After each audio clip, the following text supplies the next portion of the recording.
Hello everyone. तो आज हम लोग डिस्कस करने वाले हैं ऑयल प्राइस का इम्पैक्ट इंडियन इकोनॉमी पे क्या रहेगा। तो आज जो मेन पॉइंट्स हम लोग देखेंगे कि किस तरीके से कोविड-19 के कारण जो ग्लोबल लॉकडाउन चल रहा है उसके कारण प्रोडक्शन एंड कंजम्पशन पे क्या चेंजेस आए हैं और इंडिया का कंजम्पशन किस तरीके से रहा है 2019 में, और फॉल इन जो क्रूड प्राइस ऑयल हुआ है, ऑयल का जो प्राइस फॉल हुआ है, तो उस तरीके से इंडिया किस तरीके से बेनिफिट ले सकता है। तो सबसे पहले मैं आपको बता दूं कि इंडिया का कंजम्पशन या प्रोडक्शन किस तरीके से रहा है। अगर आप इंडिया के टोटल ऑयल इंपोर्ट को देखते हैं तो 2019 में अराउंड 230 मिलियन टन रहा है, जो कि इन टर्म्स ऑफ मनी वैल्यू अगर आप देखते हैं तो अराउंड $112 बिलियन, यानी इंडिया सिर्फ ऑयल के रूप में $112 बिलियन का इंपोर्ट किया। और अगर आप टोटल इसको देखते हैं इन टर्म्स ऑफ जो शेयर है ऑयल का इन टर्म्स ऑफ टोटल इंपोर्ट, तो ये अराउंड 30% रहा है, यानी कि इंडिया जो है 30% जितना पैसे खर्च किया है इंपोर्ट में, 30% सिर्फ आपका ऑयल पे किया है। और वहीं अगर मैं आपको इंडिया के करंट रिजर्व की बात करूं कि क्योंकि हर एक कंट्री अपना स्ट्रैटेजिक रिजर्व मेंटेन करता है इन टर्म्स ऑफ क्राइसिस, या आप जैसे कि 70s का ऑयल क्राइसिस देखते हैं जहां पे ऑयल प्राइसेस उन्होंने इन्फ्लेट कर दिया था। एक नई ऑर्गेनाइजेशन का स्थापना किया था, ओपेक,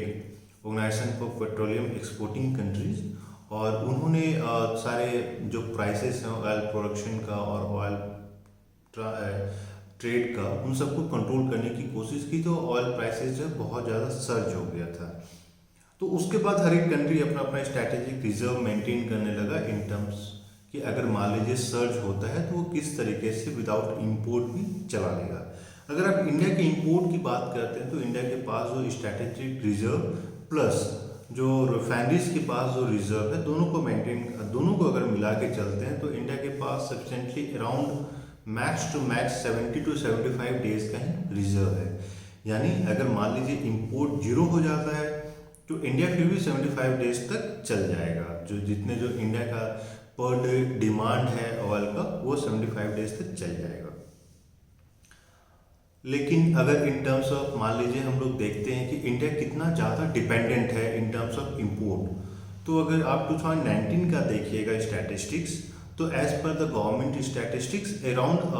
जो इंपोर्ट डिमांड है, यानी इंपोर्ट पे डिपेंडेंसी जो है वो अराउंड 84% तक है। यानी इंडिया का जो टोटल डिमांड है ऑयल पे, तो 84% of the total consumption is dependent on imported oil, और सिर्फ 16% का जो डिमांड है वो सिर्फ आपके डोमेस्टिक प्रोडक्शन से कंज्यूम हो पा रहा है। यानी आप देख सकते हैं कि कितना हाई डिपेंडेंसी है इंडिया का इंपोर्ट पे, ऑयल इंपोर्ट पे। इसीलिए ये इम्पॉर्टेंट हो जाता है कि जब ये ऑयल प्राइसेस फॉल हो रहा है तो इंडिया उसका किस तरीके से बेनिफिट ले सकता है। अगर मैं ऑयल प्राइसेस की बात करूं 2019 में, तो ऑन एवरेज ये पूरे साल जो है इसका जो प्राइस रहा है ये $64 रहा है पर बैरल। लेकिन आप जैसे कि जानते हैं कोविड-19 के कारण पूरे ग्लोबली हर एक जो मेजर इकॉनमीज हैं वो सारा क्लोज डाउन हो गया है। आपका यूएस में कुछ पार्शली लॉकडाउन चल रहा है, यूरोप पूरा 100% लॉकडाउन चल रहा है, रशिया में लॉकडाउन चल रहा है, चाइना में लॉकडाउन चल रहा है, और इंडिया में भी लॉकडाउन चल रहा है। अगर आप मेजर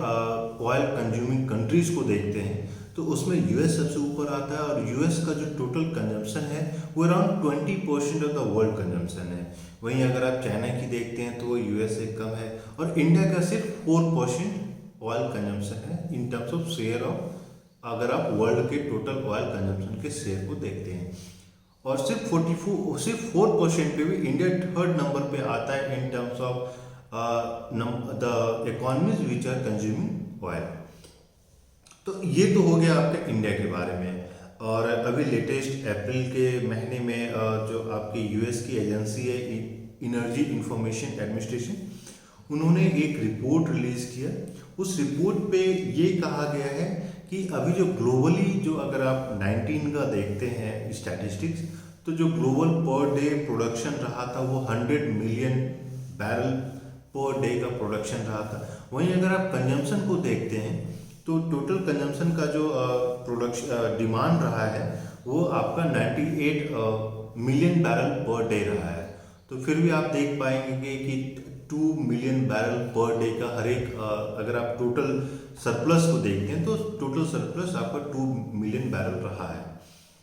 वहीं उस रिपोर्ट का ये भी प्रिडिक्शन किया गया है कि इस कोविड-19 के कारण जो लॉकडाउन हुआ है तो आपका जो डिमांड है वो as low as 71 million barrel per day हो गया है। यानी there is a fall in,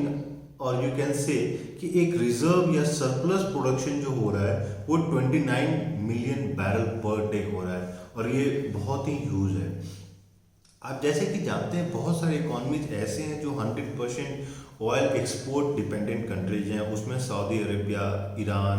Iraq, Venezuela, ये कुछ कुछ मेजर इकोनॉमीज हैं। उसमें आप कुवैत को भी जोड़ सकते हैं जिनका dependency on oil export as high as around 97 to 98% है। अब एक साइड आपका ऑयल प्राइसेस कम होते जा रहा है, दूसरे साइड आपका जो डिमांड है वह कम होते जा रहा है। अब सवाल ये होता है कि जितना एक्सेस प्रोडक्शन हो रहा है उसको परचेज कौन करेगा? क्यों? क्योंकि मैक्सिमम कंट्रीज़ का जो डिमांड है वो कम होते जा रहा है। अगर आप इंडिया की बात करते हैं तो इंडिया में अभी 21 दिन के बाद फिर से अराउंड 15 डेज का लॉकडाउन को एक्सटेंड कर दिया गया है। तो इस समय में जब ऑयल प्राइसेस आपका घटते जा रहा है तो India as a country, India as a economy जो अराउंड 84 to 85% डिपेंडेंट है ऑयल एक्सपोर्ट पे, इस लोअर प्राइस का किस तरीके से फ़ायदा उठा सकता है? आप जानते हैं कि इंडिया का जो स्ट्रैटेजिक पार्टनरशिप हुआ है सऊदी अरेबिया के साथ उसमें और यूनाइटेड अरब एमिरेट्स के साथ, तो उसमें ये कोशिश की जा रही है कि 5 मिलियन टन का या अराउंड 36 मिलियन बैरल का स्ट्रैटेजिक रिजर्व बनाया जाए। और ये स्ट्रैटेजिक रिजर्व जो बनाया जाएगा ये अराउंड 10 डेज के लिए ही सफिशिएंट होगा, उससे ज़्यादा दिन के लिए नहीं होगा। वहीं अगर आप 2019 का ऑयल इंपोर्ट प्राइसेस को आप कंपेयर करते हैं कि टोटल जो हम लोगों ने ऑयल इंपोर्ट पे खर्च किया एट $64 पर बैरल, तो वो अराउंड $112 बिलियन रहा है।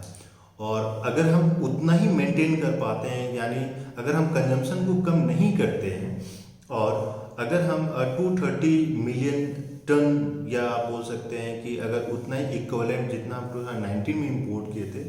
अगर हम इस साल इंपोर्ट करते हैं एट द रेट ऑफ $15 पर बैरल, तो हमारा जो टोटल कॉस्ट होगा वो अराउंड 26 to 27 बिलियन ही होगा। तो कहाँ हमने 2019 में अराउंड $112 बिलियन स्पेंड किया था, और अभी के टर्म में अगर हम लोग टोटल इंपोर्ट उतना ही करते हैं तो सिर्फ $26 बिलियन होगा।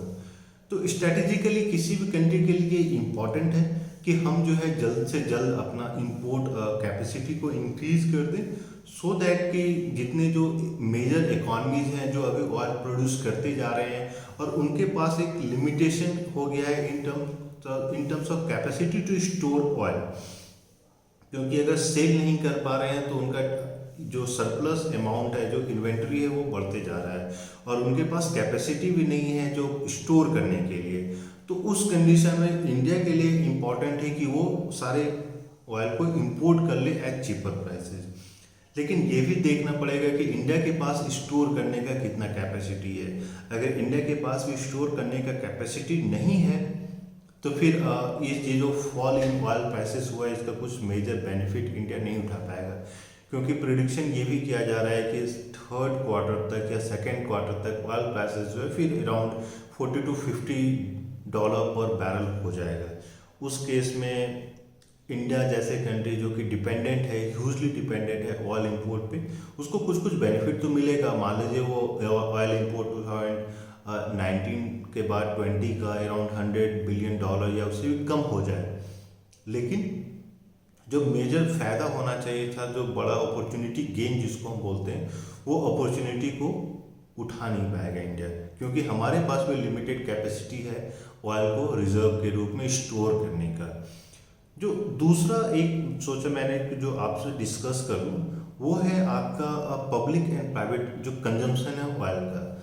As per the government of India report of 2015-16,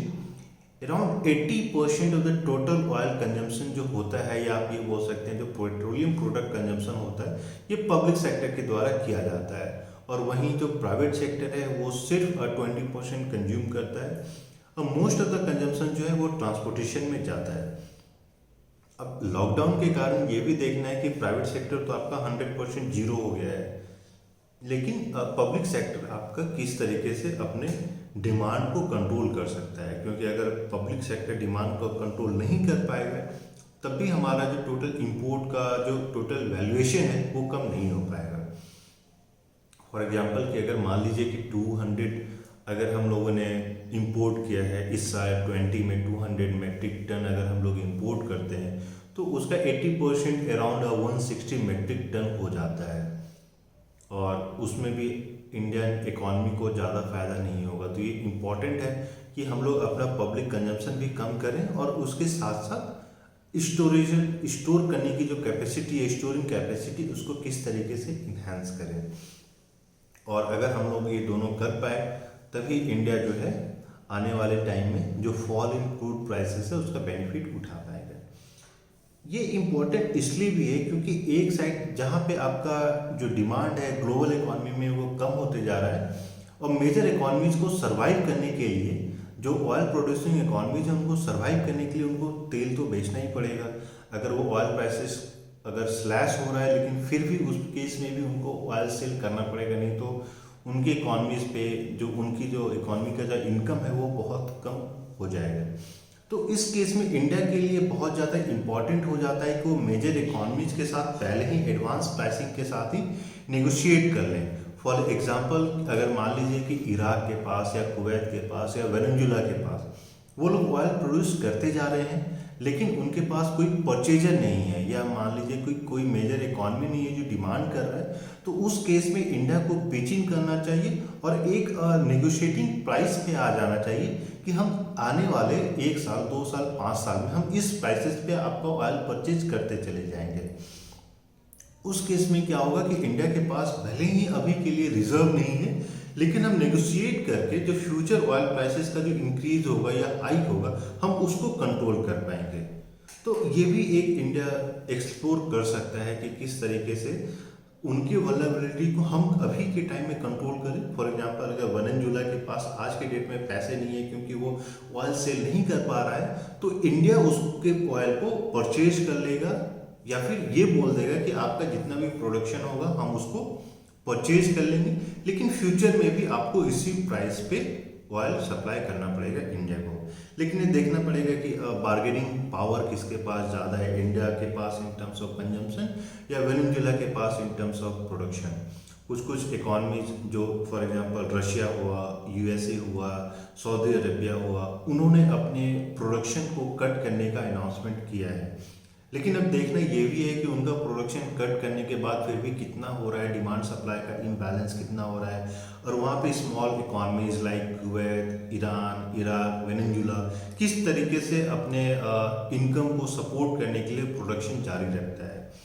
क्योंकि आप लोग जानते हैं कि जहाँ भी एक कोऑपरेशन होता है तो कोऑपरेशन उसी समय तक चल सकता है जब वो सस्टेनेबल हो। जब इंडिविजुअल इकॉनमीज की बात आती है, इंडिविजुअल चॉइसेस की बात होती है, तो हमेशा वो डेविएटिंग फ्रॉम द कोऑपरेशन की बात होती है। जो नैश इक्विलिब्रियम होता है वो हमेशा ये बोलता है कि हम डेविएट करना चाहेंगे, क्योंकि हर एक इंडिविजुअल जो लीडरशिप है उनको अपने इकॉनमीज को सेव करना है, और कोऑपरेशन करके मान लीजिए कि हाँ सारे कंट्रीज, सारे इकॉनमी जो ऑयल प्रोड्यूसिंग इकॉनमीज हैं वो लोग बोलते हैं कि हम लोग अपने प्रोडक्शन को कम कर देंगे, लेकिन इनकम, कंट्री का इनकम घट जाता है तो किसी के लिए बेनिफिशियल नहीं है। तो अब आने वाले टाइम में ये देखना है कि ऑयल प्राइसेस कितना कम होता है और इंडिया इस अपॉर्चुनिटी को किस तरीके से उठा पाता है in terms of increasing the strategic reserve capacity और negotiating with those economies which are more vulnerable to the oil price falls of.